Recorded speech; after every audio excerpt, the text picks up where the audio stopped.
మధు అనే రైతు పండించిన పంట ఇది. నాటు జామ చెట్లు, ఇవి నాటుకాయలు.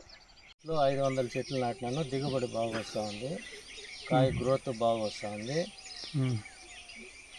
ఈ విధంగా కాయ సైజు వస్తూ ఉంది, బాగా వ్యాపారం కూడా బాగుంది.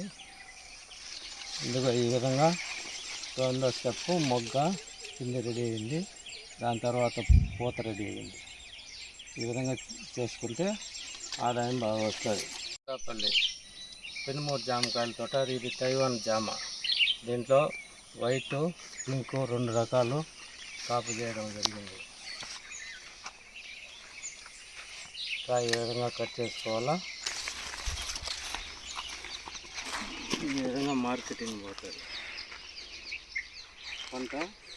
ఈ విధంగా వస్తుంది, కాయ సైజు బాగా వస్తుంది.